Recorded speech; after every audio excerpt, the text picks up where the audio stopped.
going to go over now how to take a laptop apart. Now, I've taken apart many laptops, and though they differ from model to model, they seem to follow a general theme, and I'm going to go through my procedure for what I believe is the most efficient way to get the laptops apart. And this applies mainly if you have to get down to the motherboard level. The first thing I do is I pull the battery out. You don't want to have any charge in the laptop when you're working on it. Second, I'll start pulling out components one by one. Components that I can get to easily and that will be able to be removed so they're not connected to the motherboard, like the CD drive,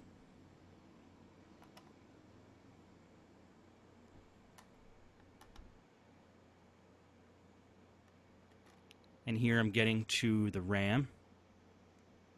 There's one stick in there. You just grab the two ends of the RAM holder and it'll pop up. Sometimes you have to use a device to get in there if it's too tight. And you pull the stick of RAM out. Then you have a wireless card. And wireless cards have that antenna. It's usually a black, gray, or white cord. It just pops right off. And again, the wireless card comes out just like the RAM does. Now we're going to get the hard drive out. And this laptop actually already has the hard drive taken out, but we'll take the cover off. Now what I really want to do is get the screen off, because the screen's going to be in the way. I want to remove it from the equation. To get to the screen in most laptops, you have to take this cover off, and that gives you access to both the keyboard and the screen. I call it the hinge cover plate because it covers the hinges. And the way to get that off is usually to just pry it off, unless it's held in by screws, and that's why I turn the computer over. I'm going to remove any screw that appears like it's directly under the hinge cover plate that could be fastening it on, because I've pried that hinge cover plate off in the past and sometimes it's screwed in from the bottom and it breaks. So rule number one, if you have to force anything off of these laptops, stop what you're doing. It's probably going to break. So I just play it safe and remove all the screws that could possibly be holding that hinge cover plate on. And the only way I'll be able to tell is when I go to attempt to take the hinge cover plate off. So just lining it up. I lined up how big that hinge cover plate is, and I'm just removing any screw that's directly under that. And this computer actually has a lot of them. Most computers don't have this many screws directly under the hinge cover plate.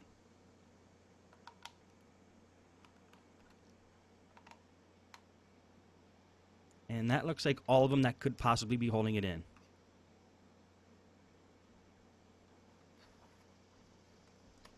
So now we flip it over, open it back up again, and now we attempt to remove the hinge cover plate, knowing that any screw that could possibly be holding it in is removed. And one way to get to it is to push down the keys and pry under the keys, being careful not to damage the keys when you do that.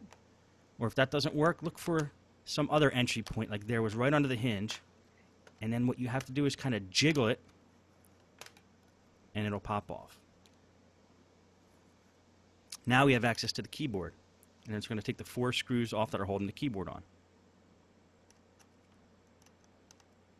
Now that hinge cover plate in some computers might have a ribbon cable attached to it, or might be fastened in a different way, but they're all generally about the same. It's kind of snapped in there, sometimes with and sometimes without screws holding it in.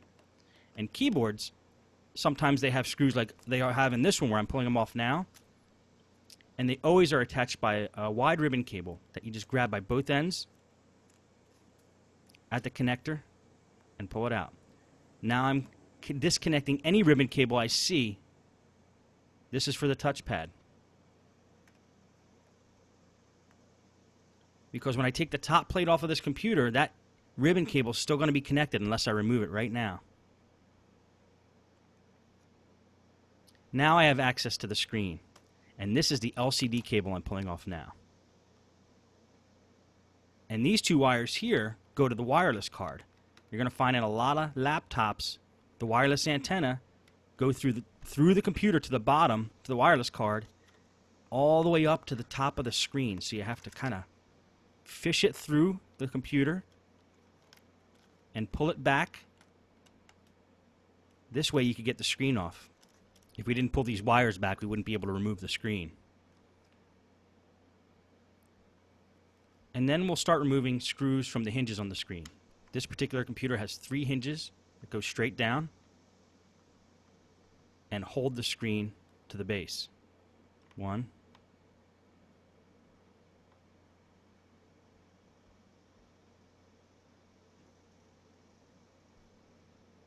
And they're on pretty tight, which is a good thing. You want these screws to be tight on a computer because these are the ones that are holding the screen on.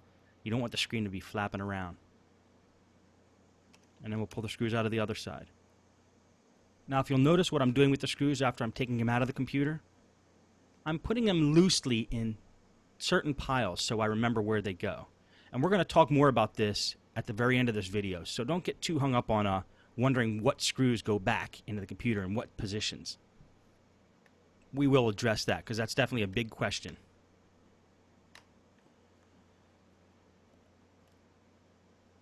Now the screen should come right up after we pull out this last screw.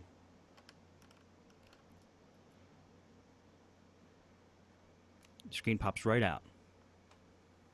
Now our objective is to remove the top part of the case from the bottom part of the case so we get to the motherboard. So let's get that ribbon cable unattached.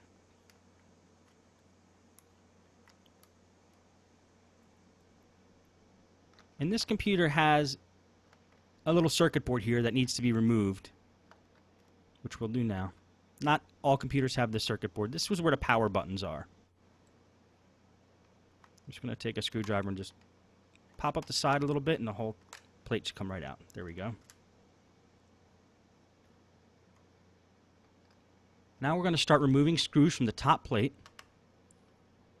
Any screw that we see that appears to be holding the top part of the case to the bottom part of the case.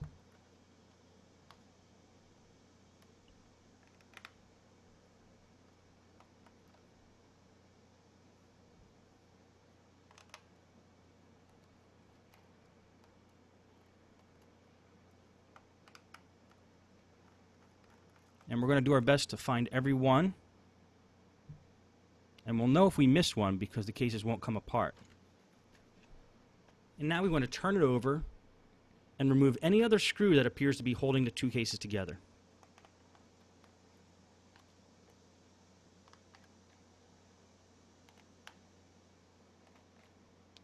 Now, generally, in most computers, most of these case screws are going to be about the same size, so you might be able to keep them all in the same pile.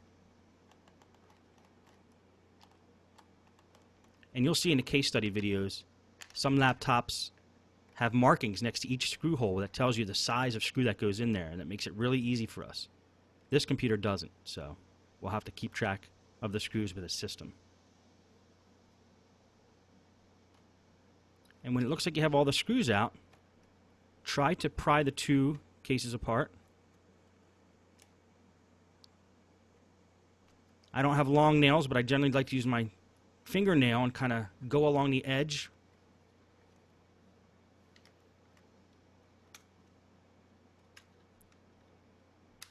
And just find some entry point where there's already a little bit of an opening there, a gap that you can get your nail in and kind of bring it all around and try to get these 2 cases apart. Remember, don't force anything. And it looks like this is being held in by something, so let's check for screws. And yes, I forgot 1 screw on the top part of the case. Let's see what happens once we get that out. It's coming apart much easier now. So I'm glad that was in the video because I want you guys to know if it looks like it's not coming apart easy, there's probably a screw holding it in somewhere that you missed. Now we have access to the motherboard here.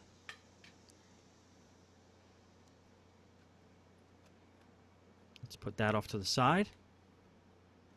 And we'll attempt to remove the motherboard now from the top part of the case. This big black device here is just the speakers, and that attaches with a connector to the motherboard.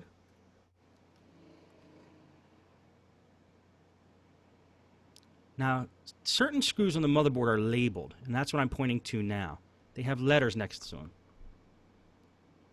Usually there's white arrows, or there could be letters, like on this computer, that's basically telling you what screws you need to remove to get the motherboard off.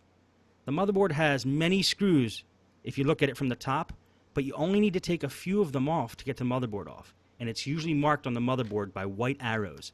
In this case, it was marked with the letter PA.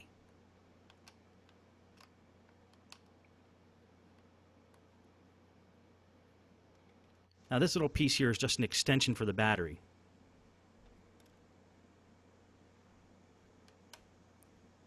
Now we're going to remove all the screws on the motherboard marked with PA.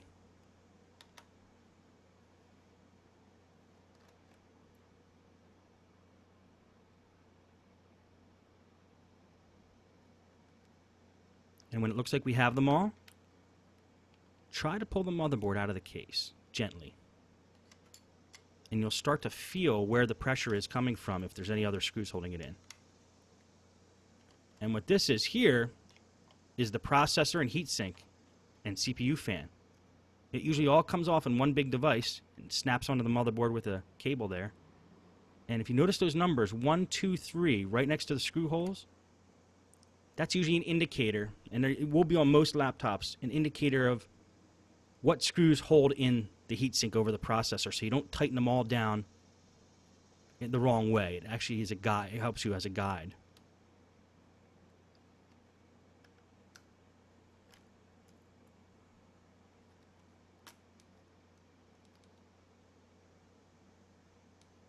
And again, once you think you have all the screws, just slowly pull up the motherboard, and you'll start to feel it if you missed one. And this should be the last one there. And you just kind of jiggle it until it starts to come loose.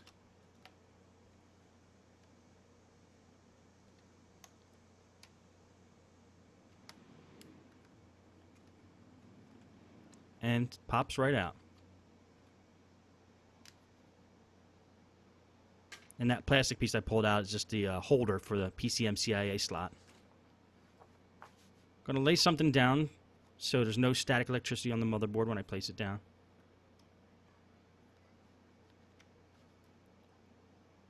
That's just an adapter that I pulled off there for the power jack. And let's clean it while we have it out. I always take the opportunity to clean the pieces when I get them out. And I use the paintbrushes for this. You're not going to have too many chances with these laptops where you're going to get down to motherboard level, so take advantage of it while you can and make sure you get it all clean.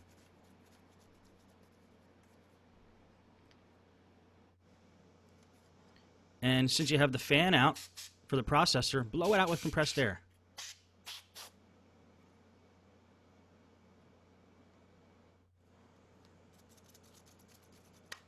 Now let's take the bottom part of the case and clean that off as well.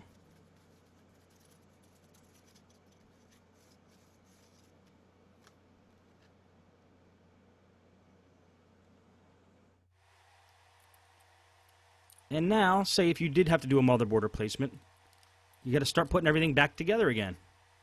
And I sped this video up because putting it back together is almost identical to taking it apart in reverse order.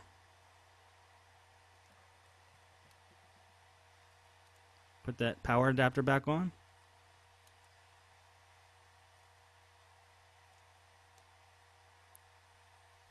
Now we're putting the screws all back on the motherboard marked with the letters PA. Put the speakers on, attach them to the motherboard. They just fit right in there, which they usually do. And that's just a battery extender. Make sure you have all the screws on that were originally on the motherboard before you put the black cover back on. And that's twice I just checked to make sure I had them all back on there, and I do now. So now I can put the cover back on. It'll usually snap right together.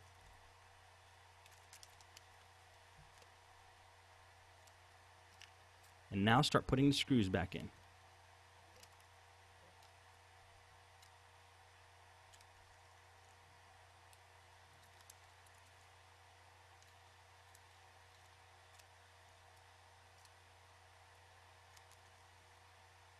Now if you notice, these are screws I took out originally because I thought they were holding the hinge cover plate on. But since they're not, I can put them back on now.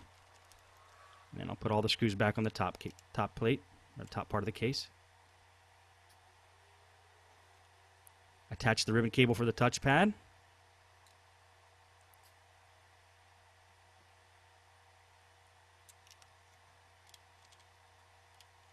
Looks like I put the wrong side screw in there, so I'm going to take a couple out and put them all back in.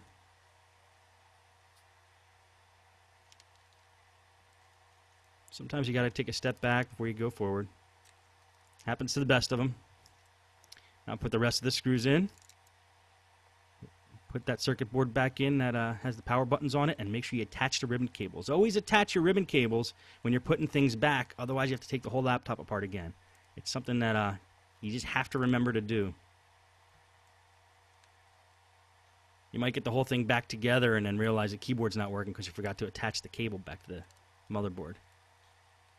And we're just putting the screen on now. Now what I'm going to do, if you watch, is take a bigger screwdriver when I'm done tightening these up, because I want a little extra torque on these screws, because I don't want the screen to be flapping around. I want those screws to hold. So I just take a little bigger screwdriver and put a little extra torque into them before I put everything back. Attach the LCD cable, and now we're going to feed the wireless antenna back through the computer the same way it came out. We're going to close it up, pull the wires through. Might as well throw the wireless card in now just to get those antenna out of the way, and they snap right back on the little connectors there. Nothing magical about those connectors. They're very easy. Just put the RAM in.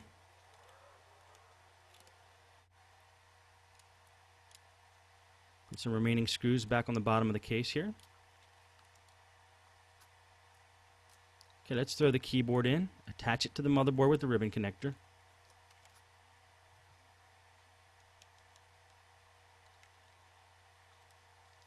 Attach the 4 screws to hold it on. Put the hinge cover plate back on. CD drive back in. Battery in. Hard drive cover back on. And that is pretty much how you do it. Most laptops are going to follow that pattern. And that's how I do it. Now, how do you keep track of the screws you get out of a computer? This is a big question. A lot of people are afraid about doing this when they start working on laptops. The method I used to do when I started out is I create a pattern right next to the laptop. A pattern identical to the pattern in which the screws are coming out. So if one screw is to the left of another screw, I place it on the table left of that screw. And I sped the tape up here. You'll notice that a pattern starts to form of the bottom of the case.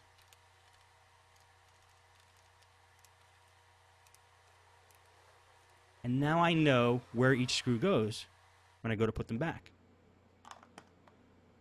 Some people use containers. And they'll say, every screw I take out of the bottom case, I'm going to put in container number 1. So I know that all the screws in container number 1 are used for the bottom case.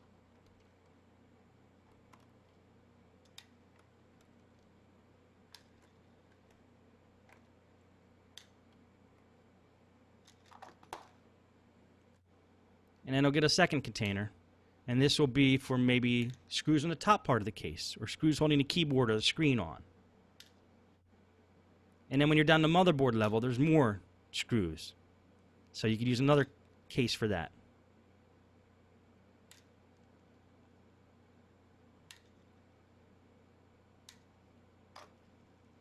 And that's one way to track what screws go where. I've seen people take plastic bags and lay them down in layers. Anything on the bottom layer goes into that bag. Keyboard layer goes in that bag. The top layer goes in that bag. The motherboard layer goes in that bag. And they layer them on top of each other so they know the order in which they go back. And I've had one listener tell me he creates a diagram of the actual laptop and draws the screw holes in the diagram. And then when he takes each screw out, he just puts it in the picture of the screw hole that he drew, which I think is a pretty clever idea. And same with the motherboard.